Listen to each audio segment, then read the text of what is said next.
Hello hi good morning सबैजनालाई। अनि सबैजना आरामै हुनुहुन्छ होला। अहिले केमा पनि मैले भिडियो चाहिँ हालेको छुइनँ, तर गाउँघरमा छौँ, मौसम यस्तो छ, नेटहरू चलेको छैन, त्यस्तै भइरहेछ है। आज चाहिँ म के अरे घाँस काट्न जाँदैछु फेरि, धेरै दिनपछि। पानी परेकै हैन। अनि के भन्छ, अझै पनि पानी छिटै नै रहेछ, तर पनि केही छैन। पानी त अत्याधिक ना ठुलो ना सानो, परेकै गरिरहेको छ। सो त्यसैले यस्तै छ गाउँघरमा, नेट त्यही भएर चलाएको छैन।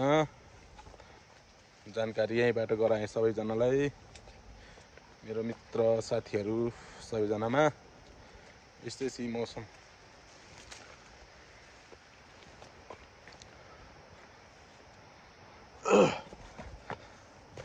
यस्तै छ।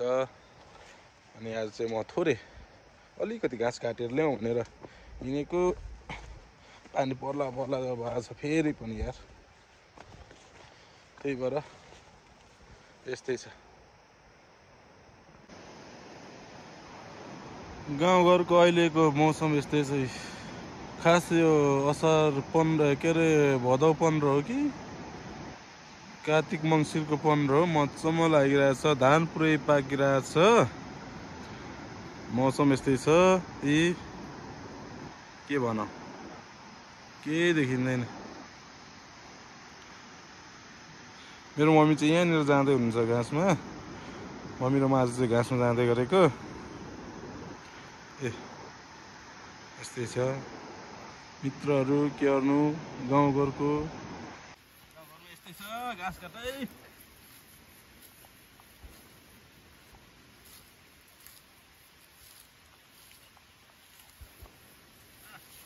Lah, kuku pun niklо.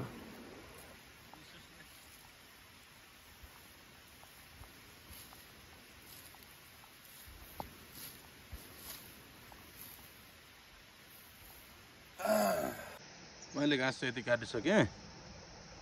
अब अझै एक डुबो काट्नु छ, अनि बारी पारेर जाने हो। काटेल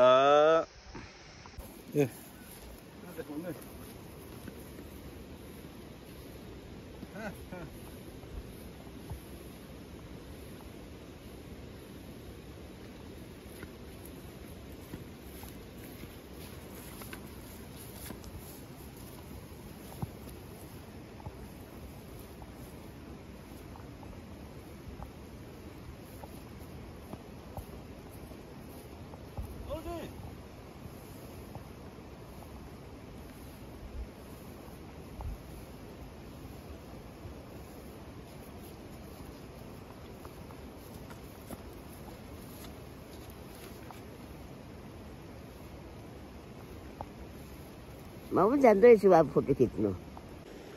ल त हाम्रो मम्मी चाहिँ अब एक बारी घाँस लिएर हिँड्नु भयो। हिँड्नु लु, बिस्तारै हिँड्नु है।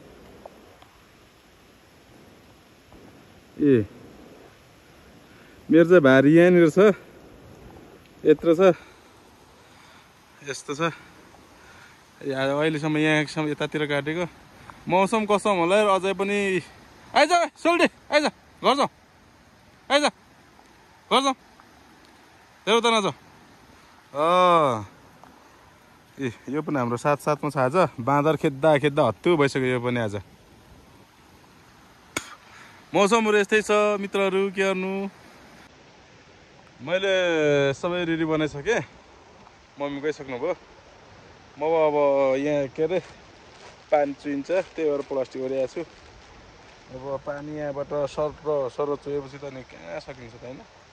ल म बोकेपछि फाइनल्ली हामीहरू चाहिँ मम्मीसँग यहाँ आइपुग्यौँ।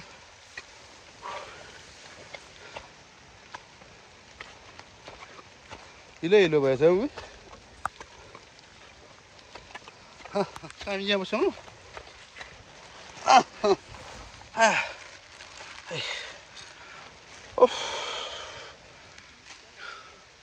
कस्तै गाह्रो यार यति मलाई घाँस बोक्नु पनि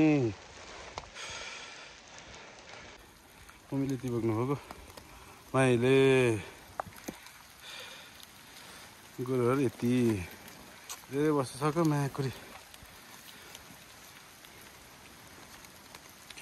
सोल्डी आइज आते सोल्डी हेलो फेरि नहेरेको यता है खुट्टा दे खुट्टा अब चाहिँ मम्मी र म यहाँ गोरुले गयो घाँस खाइसक्यौँ अब चाहिँ घरतिर लाग्ने त्यही हो है गाउँघर गाउँले जिन्दगी सबैजनाले हेरेर सब्सक्राइब गरिदिनु होला लाइक गरिदिनु होला कमेन्ट गरिदिनु होला है थ्याङ्क यू फर वाचिङ सबैजनालाई